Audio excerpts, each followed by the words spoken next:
বাবা আজকে গাছ থেকে ডাঁটাগুলো পেড়ে নিচ্ছিল, অনেক মোটা মোটা হয়ে গেছে তো সেই কারণে। তাই ভাবলাম যে তোমাদের সঙ্গে একটু শেয়ার করি।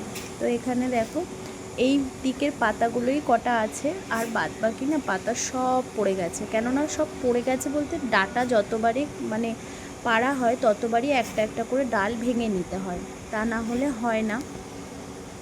তো বাবাকে বললাম যে বাবা তুমি কটা ডাঁটা পারো, অনেককে দিতে হবে।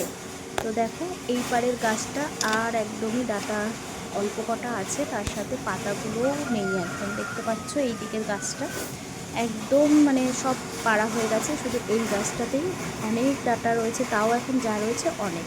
তো সকাল থেকে আকাশের মুখ ভার হয়েছিল, এখন একটুখানি সূর্যি মামার মুখ দেখা যাচ্ছে।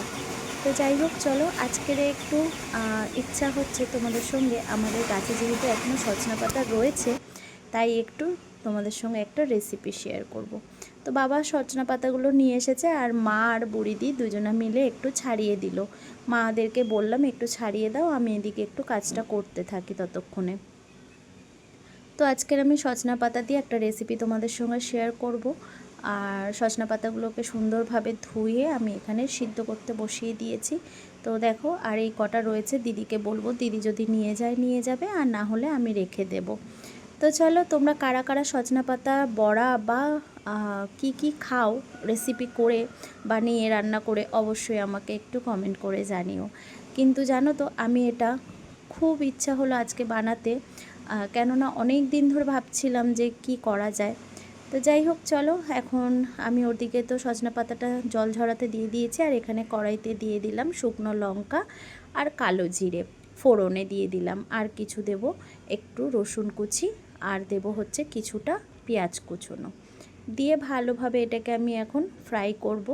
আচ্ছা, বলতে পারবে তোমরা এটা কি করব, কি বানাবো আজকের রেসিপিটা সজনা পাতা দিয়ে? যারা এখনও পর্যন্ত বুঝতে পারছো বলো তো ঝটপট করে কমেন্ট করে। অবশ্য জানি তোমরা লাস্ট অবধি দেখে তারপরেই কমেন্ট করবে, তাই না? তো তার আগে আমি বলেই দিই, আজকে বানাবো হচ্ছে সজনা পাতার ভর্তা।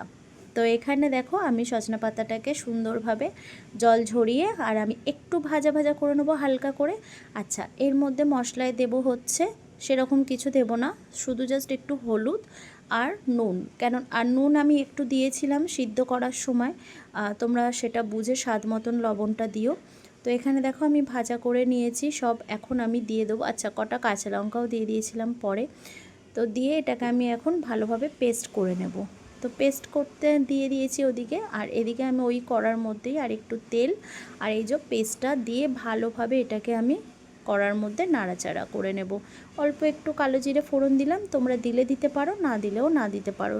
শুধু তেলের ওপরে এইভাবে ভালো করে এখন মিনিট চারেক সুন্দরভাবে এটাকে তোমরা ফ্রাই করতে থাকবে।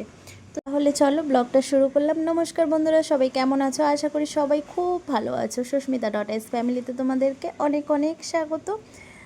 প্রথমে এত কথা বলেছি, ইন্ট্রো দিতেই ভুলে গেছি। তো চলো ব্লগটা দেখতে থাকো। বানিয়ে খাওনি বা যারা যারা বানিয়ে এই সজনা পাতা বানাতে হয় কিভাবে সেটা তোমরা জানো না, তো অবশ্যই কিন্তু এইভাবে বানিয়ে খেতে পারো।